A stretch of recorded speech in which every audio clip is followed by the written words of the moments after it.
సమిష్టి కుటుంబాలపై వెష్టి కుటుంబాలు వస్తున్నాయి. ఎవరికి వారు స్వార్థం పెంచుకుని నీతి నియమాలు లేకుండా బతికే స్థితికి వచ్చేస్తున్నారు. అలాగే విద్యా వ్యవస్థలో కూడా నీతి బోధన మర్చిపోయి మార్కుల యావలో పడి ఎవరిని సరిగా చూసుకోవడం లేదు. వ్యక్తిత్వ నిర్మాణం జరగడం లేదు. ఎక్కడన్నా నేరాలు జరిగితే వాటిని తక్షణం పరిష్కరించాల్సిన పోలీసులు లంచాలు తీసుకుని వదిలేస్తున్నారు. పోనీ ఆ తర్వాత ఇంకేదైనా ఒక వ్యవస్థ లేక వెళితే, ఇప్పుడు ఈ అమ్మాయి విషయం సోషల్ వెల్ఫేర్ డిపార్ట్మెంట్లో ఉండే సంక్షేమ శాఖలు ఎవరు పట్టించుకోలేదు.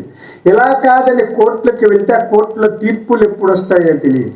రాజకీయ నాయకులు అక్రమ సంపాదనల మీద ఉన్నంత దృష్టి సామాజిక మార్పు మీద పెట్టడం లేదు. ఈ వ్యవస్థలన్నీ విచ్ఛిన్నం అవడం వల్లనే ఈ శృంగారపరమైన ఉన్మత్త లక్షణాలను చికిత్స చేయలేకపోతున్నాం. ఇంకా నేను సైకాలజిస్ట్గా చెప్తాను, ఇలాంటి సమస్యలకి కారణం హార్మోనల్ ఇంబ్యాలెన్స్, అంటే హార్మోన్ల అసమతుల్యత, విపరీతమైన తపన, కామ కోరికలు ఇవి. తర్వాత కాండక్ట్ డిజార్డర్ అంటాం, అంటే గుణహీనత కూడా అనుకోండి, శీలభ్రష్టత, గుణహీనత. ఈ వ్యవస్థలన్నీ పాడవడం వల్ల, ఈ హార్మోన్లు విపరీతంగా స్పందించడం వల్ల, వీటిని మీడియా లేదా ఇప్పుడున్న సాంకేతిక పరిజ్ఞానం ప్రకోపింపజేయడం వల్ల ఈ విపరీతాలు జరుగుతున్నాయి. వీటన్నింటికీ మనం సొల్యూషన్ అంటే పరిష్కార మార్గాలు అన్వేషించాలి.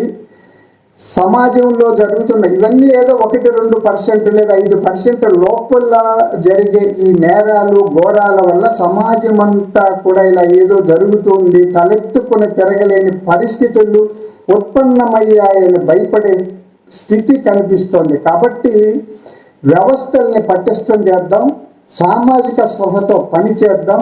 ఎక్కడికక్కడ సమాజంలో నీతి, నియమం, ఆచారం, వ్యవహారం, నిర్దిష్టమైన జీవన ప్రమాణాలని నిర్మాణం చేద్దాం.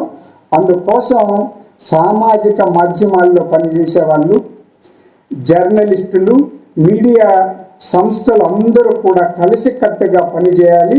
ప్రభుత్వం కూడా ఈ మానసిక ఆరోగ్యం మీద దృష్టి పెట్టాలని కోరుకుంటున్నాను. అందరికీ నమస్కారం.